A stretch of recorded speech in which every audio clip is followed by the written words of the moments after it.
nutrition, all showing significant associations, and some of these being longitudinal. This came from Kelly Brownell's group at Yale. Okay? I should comment, disclaimer, those studies that were funded by the beverage industry showed consistently smaller effects than those that were independent. Wonder why. Now, how about the converse? What if you take the soft drinks away? So this was the fizzy drink study from Christchurch, England, James et al., British Medical Journal, where they went into schools and they took the soda machines out, okay? Just like we did here in California, okay? We haven't seen the data yet, but they went and did it for a year. So the prevalence of obesity in the intervention schools stayed absolutely constant, no change, whereas the prevalence of obesity in the control schools, where nothing changed, continued to rise over the year. Okay, so that's pretty good. So, how about type 2 diabetes? Are soft drinks the cause of type 2 diabetes? Well, this study from JAMA in 2004 looked at the relative risk ratio of all soft drinks, cola, fruit punch, and found a very statistically significant trend of sugared soft drinks, fruit aids, etc., causing type 2 diabetes. And you know we've got just as big a problem with type 2 diabetes as we do with obesity for the same reasons. And this was a sugared sweetened beverage against risk for type 2 diabetes in African American women. Looking here at sugared sweetened soft drinks, just the downward arrow shows that there was a significant rise as the number of drinks went up. You can see that here, whereas orange and grapefruit juice, interestingly, did not. Okay? So, two different studies, two different increases in type 2 diabetes relative to soft drink consumption. So what's in soft drinks? Well, in America, it's this stuff, right? High fructose corn syrup. Everybody's heard of it, right? It's been demonized, something awful. So much so that the corn refiners industry has launched a mega campaign to try to absolve high fructose corn syrup of any problems, which we'll talk about in a moment, okay? But the bottom line is, this is something we were never exposed to before, 1975, and currently we are consuming 63 pounds per person per year, every one of us. 63 pounds of high fructose corn syrup. That's American? That's American, yes. Now, what is high fructose corn syrup? Well, you'll see in a minute. It's one glucose, one fructose. We'll talk about those at great length. One of the reasons we use high fructose corn syrup is because it's sweeter. So here's sucrose. This is cane or beet sugar, standard table sugar, you know, the white stuff, okay? And we give that an index in sweetness of 100. So here's high fructose corn syrup. It's actually sweeter. It's about 120. So you should be able to use less, right? Wrong. We use just as much. In fact, we use more. So here's lab fructose over here, if you had crystalline fructose. And they're starting to put crystalline fructose into some of the soft drinks. You can, they're actually advertising it as a good thing.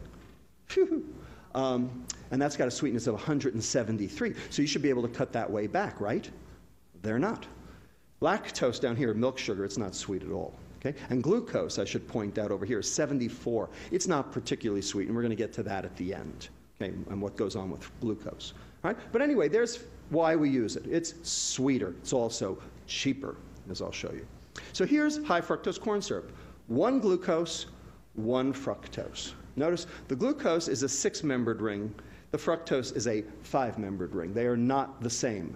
Believe me, they're not the same. That's what this whole talk is about, is how they're not the same. Okay? And here's sucrose, and they're just bound together by this ether linkage. We have this enzyme in our gut called sucrase.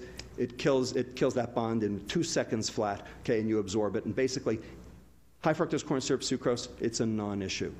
It's a wash. They're the same. Okay? And they know that they're the same. The soft drink companies and the corn refiners, because here are their missives. Okay? This comes from the Corn Refiners Association. Obesity research shows high fructose corn syrup metabolizes and impacts satiety similar to sugar. Indeed it does. I agree. Okay? Decent meetings, academic meetings around the country. Okay? Hunger and satiety profiles energy intakes following ingestion of soft drinks. Bottom line, research supported by the American Beverage Institute and the Corn Refiners Association.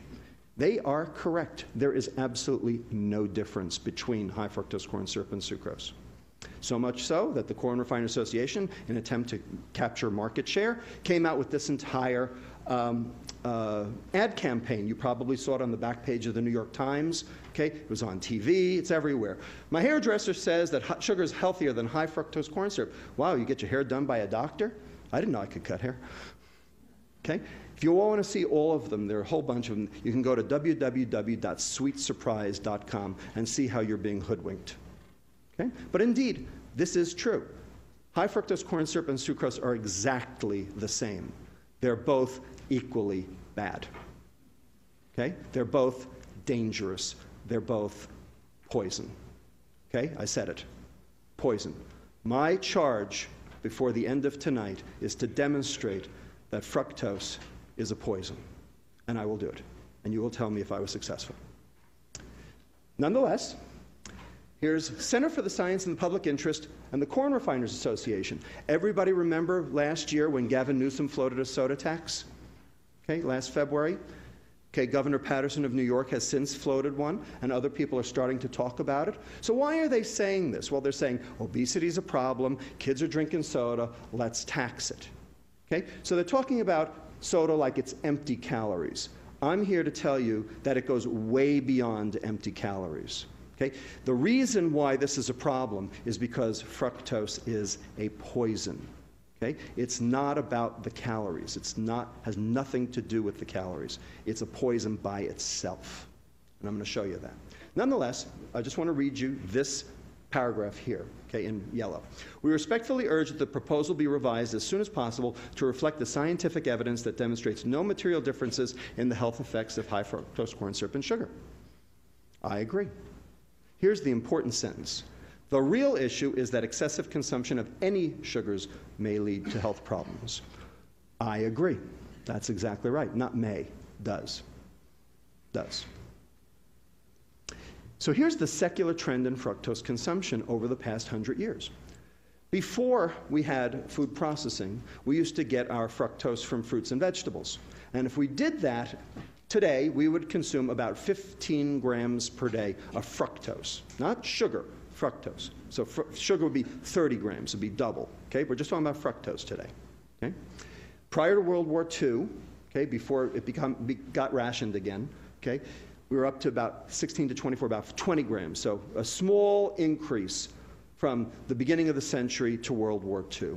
Then, in 1977, just as high fructose corn syrup was hitting the market, we had increased that. We had basically doubled up to 37 grams per day, or 8% of total caloric intake.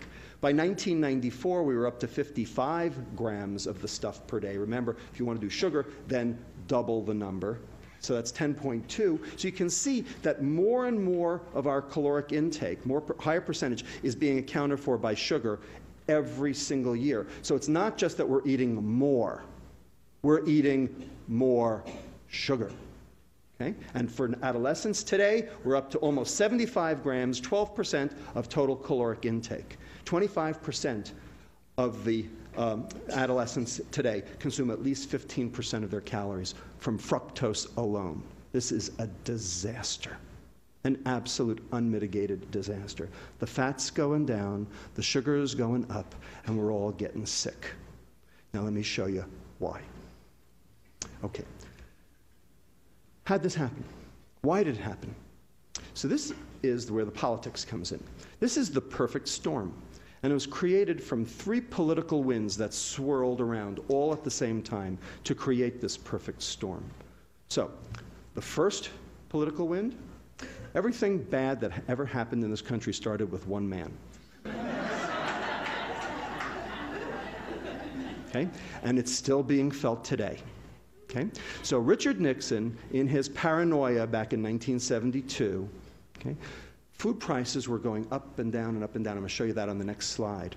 Okay? And he was worried that this was actually going to cost him the election. So he admonished his Secretary of Agriculture, Earl Rusty Butz, I love that name, okay, to basically take food off the political table, to make food a non-issue in presidential elections. Well, the only way to do that was to make food cheap.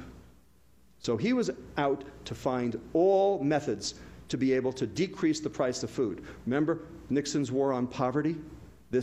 We're suffering from it today. Okay? That's what this is. Okay? Second political wind, the advent of high fructose corn syrup. Okay? So this was invented in 1966 at Saga Medical School in Japan by a guy named Takasaki, who's still alive. Okay? As far as I'm concerned, this stuff is Japan's revenge for World War II. Except, of course, that they're suffering from it now themselves. Okay? Like everything, you know, it always comes back to haunt you. Okay? And it was introduced to the American market in 1975. So what do you think happened to the price of sugar when this thing hit the market? Here's what happened. So here's the U.S. producer price index of sugar going up and down and up and down. Okay? This is not good. Okay? Stability is at 100%. If it stays nice and stable at 100%, that's what you want, okay, if you're a politician. Up and down. Here's where corn sweeteners entered the market in 1975, 1980, and you can see that since then, the price of sugar has remained remarkably constant. And it did so not just in the US, but also on the international stage. Here's the London price doing the same thing. And when you look at the difference in price between sugar and high fructose corn syrup, you can see that high fructose corn syrup is about half the price. Okay? So in other words, it's cheap. So high fructose corn syrup is evil, but it's not evil because it's metabolically evil. It's evil because it's economically evil, because it's so cheap that it's found its way into everything. It's found its way into hamburger buns, pretzels, barbecue sauce, and ketchup. Okay? Almost everything. Okay? Somebody emailed me the other day and told me they went into their local grocery store and went through every single loaf of bread on the shelf.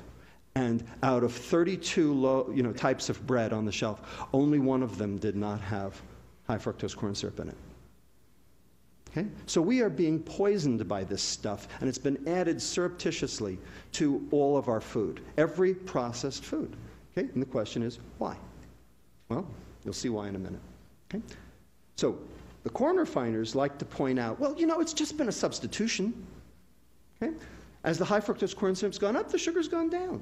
You know, we're just replacing, you know, like gram for gram. Well, not exactly, because here's 73 pounds of sugar per year. This is from the Economic Research Service of the U.S. Department of Agriculture. Okay? So disappearance data. Okay? 73 pounds up to 95 pounds by 2000. Okay? And there's something missing from this slide. Anybody want to tell me what it is? What's missing? Juice. Juice is missing, because juice is sucrose, right? Sugar. And juice causes obesity. Okay? So this is a study done by Miles Faith, a prospective study in inner-city Harlem toddlers. Okay? And the number of juice servings per day predicts the change in BMI score per month in these inner-city Harlem toddlers. Now, where do these inner-city Harlem toddlers get their juice? From what? From where? From whom? From WIC. Anybody heard of WIC? You know what WIC is? Women, Infants, Children, right? A government entitlement program set up under who? Nixon, okay? To prevent failure to thrive. They did. This is the equal and opposite reaction. So let's add juice in. Here it is. And so most fructose items, when you put it together, now we're up to 113 pounds on this graph. And I just heard from Brian Williams of NBC News after the most recent study came out that was in the Journal of Clinical Investigation that we are actually up to 141 pounds of sugar per year, each of us. That's what we're up to, 141 pounds of sugar per year. Okay? Now, do you think that this might have some detrimental effects on you? Hasn't stopped you, has it? That's the point. It hasn't stopped you. That's why we need to talk about this. So, juice consumption increases the risk for type 2 diabetes, okay? So this is the relative risk ratio as juice intake goes up, and this is in the nurses study, okay? Showing, again, juice consumption, sucrose, obesity, diabetes. Okay, the third political storm, okay, that was swirling around to create this disaster, this mega typhoon. Okay? That thing that happened in 1982, the USDA, the American Heart Association, the American Medical Association, all telling us we had to reduce our consumption of fat. Now, why did they tell us that? To stop what? To stop heart disease. Did we? No, we didn't, did we? Okay? In fact, it's worked the exact opposite. We've only created more. Okay? So now, how did this come to be? Why did they tell us